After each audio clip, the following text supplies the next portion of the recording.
Our next presentation is from Elle Cochran. Elle, it's all yours. Good evening. Thank you, Don, so much. And aloha, good evening, everyone.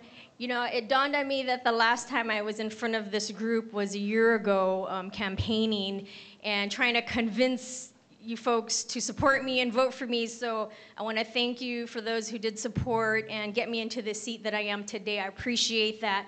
And I hope that a year later, a year under my belt has proven that I'm capable of doing the job that you felt I could do. And so I want to say thank you to the mayor who shared that, yes, we all work very well together, a lot of collaboration.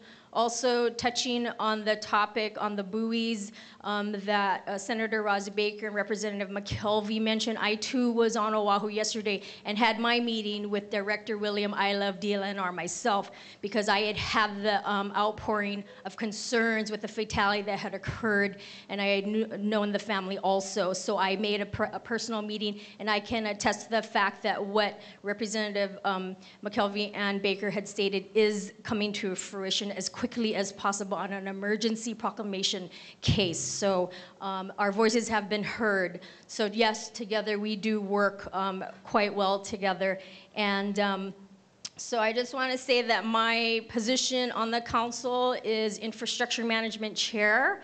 So I have lots and lots of you know, concerns in relation to, yes, wastewater, which is not a real sexy subject, I guess, but for me, it is extremely important to our community. The mayor touched on the fact about the odor control, and I want to touch on the fact about the reuse aspect of it, where monies has been appropriated to get the improvements with the UV channels, which will increase the use of R1 water, which personally, I believe it's a wasted resource that we are currently ejecting down wells, and we can thereby utilize something that's definitely a wasted resource at this point.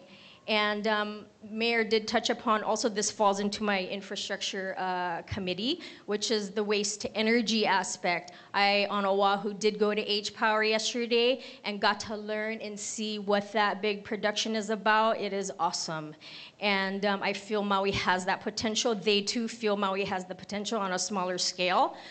So that's doable. But then I also took it upon myself to go to another company called PVT in Nanakuli, and they're all about landfill to gas.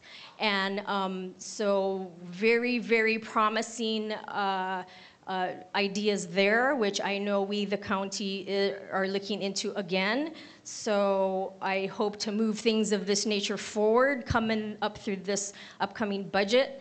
And you know, it's about utilizing something that's there that we can turn into energy and thereby create, you know, be that much more self-sustaining and efficient.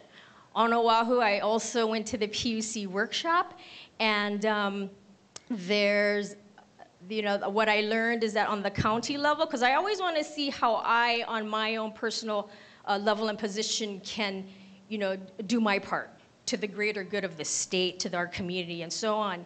And on the county level, being in infrastructure, I deal with building codes, I deal with plumbing codes of all sorts I deal with, which is, I gotta tell you, extremely riveting and exciting reading, but it's part of my job, and I do enjoy it, and I'm learning a lot.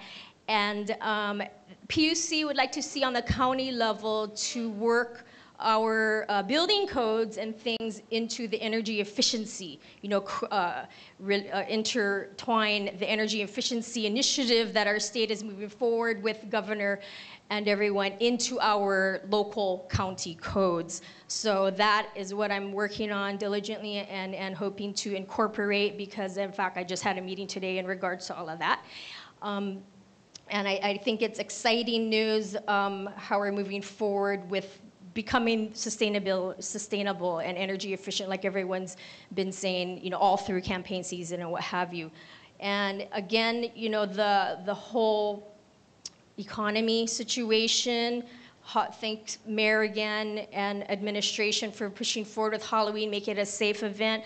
I believe the people, I was there at Campbell Park that evening and saw what a good time everyone was having, a safe, wonderful time. And I applaud the mayor's administration for having people there posted practically every inch of this, the way through town.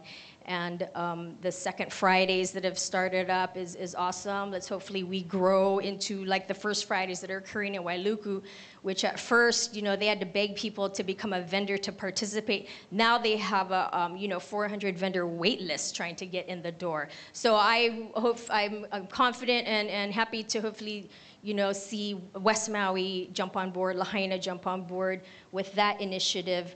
And I just want to point out that wonderful banner there about the Royal Hawaiian Guard, Paolo Faleafini. Where did he go? He was sitting right there all night, and he is just a wonderful, oh, here he comes through the door. But Paolo, I'm talking about you. And he has, it's a cultural icon that he is pushing forward to teach our keiki, our youth, about our culture. And he also, along with myself as a member, we have a newly created Nakia'io Waine'e committee, which you can see that obelisk there is Queen Keopuolani's tomb, the royal tombs at Waiola Church. And we have found that it has been neglected and it's degrading, and that's just not pono, and it's not respecting and showing true dignity to our ancestors and the royalty that built the land that we have today. So we have created, with Paulo's vision, this wonderful committee, and I'm sure throughout the year to come, you'll be learning more about that. And hopefully, everyone, I don't have to go into too much detail about what I've been doing or where I've been, but my council connection in the Lahaina News, once a monthly article comes out where I try to keep this community, abreast of where I am, what I'm doing, what my ideas are, what have I accomplished. And so, I just don't want to go through all those lovely details in too much detail right now. And I just think that, another hot topic right now, of course, is Luakini Street. So I'm not sure how many of you traverse this part of town. I see some people waving their hands in the audience. We reversed the one-way. And so if you haven't, heads up, you enter from Kobe's side instead of Maui Medical Group side now. And we're working out the kinks there. But so far, I believe so far so good. And Director of Department of Transportation, Joanne Johnson-Weiner, is currently receiving all the comments, and she tells me that it's mostly positive. So the couple glitches are being addressed at this point. So my next topic on Luakini Street is the idea of relocation of the bus transit hub. That location is where all buses from all directions of the island merge. And so people are feeling that it's sort of outgrown the spot, the one-way road in the back of the wharf. So at this point, last Thursday of this month, January 27th, in this room, 6 to 9, there will be an open public forum. It's not a county per se meeting, but it's my own personal, as your representative, meeting that I'm putting on to get voices and input on the 5 different proposed locations or options to relocate the hub itself, not the bus itself from Wharf, because there'll be like a shuttle type thing going all through town, but the main hub where everything converges. So hopefully any of you interested can come and share your mana'o and comments and suggestions, because that's what that meeting will be all about. And just looking forward to your continued participation in this community. So I want to thank West Maui Taxpayers for the invite and for bringing our community together like you have this evening, because it's a wonderful turnout. So thank you very much. And on a quick note also, I think my #1 biggest calls or concerns that I'm dealing a lot with and getting to know it inside and out is about speed humps, speed bumps, and things of that nature, because I'm in infrastructure once again. So I'm definitely got that down on how to walk people through the process of how to get a speed hump, a speed bump, or a raised crosswalk. And I do know the difference between all 3, which before this job, I just thought a hump was a hump. But anyway, so I just want to thank all of you again for being here. Don, thank you. West Maui Taxpayers for all you do for our community. Thank you. Have a great evening. Okay, Pam English. Okay, let's do your thing, kid. West Maui has got a skate park. We have got about one more month for the $1 million West Maui skate park to be open. The County of Maui Department of Parks has been working diligently to get this thing open for us. $1 million park. West Maui Taxpayers Association worked with the National Park Service to get a $500,000 grant to make this happen. And we are really proud to see this come to fruition. I've got a picture up there of Bob, from the contractor. He's so passionate about what he's doing out there. I went out to take some photos the other day, and he's out there, he goes, I've got to show you the formwork of how we built this thing. He's built these state-of-the-art skate parks all over the state. He's so proud of what he does. He goes, do you want this formwork? It looks like a whale bone. It's so beautiful. He sent me about 20 photographs today to look at that. Very exciting. I also want to mention Donovan McNabb. He is the owner of the Lahaina Skate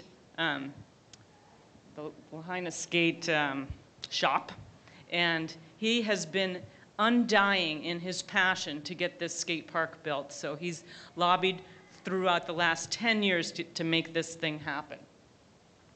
The skate park's going to include lighting, fencing, landscaping, picnic tables. It's amazing. It's an amazing place. One thing that has come to my attention through the contractor as well as through the County of Maui, there's so much pent-up demand for this. What Bob does when he builds this skate park, an amazing concrete sculpture, is he leaves the bottom out because he knows the kids are going to come in there and skate before it's done. It's a dangerous situation. A couple of weeks ago, they're almost done with the concrete. They got to pour the bottom. We saw kids flooding in there after hours. It's really dangerous, so if any of you know of this occurring, let's let them know. Can you just wait another few weeks, and then it'll be open. Concrete's going to be done in 3 weeks. After that, they'll be taking down the dust fence, and it'll be open. So wow, let's go skate.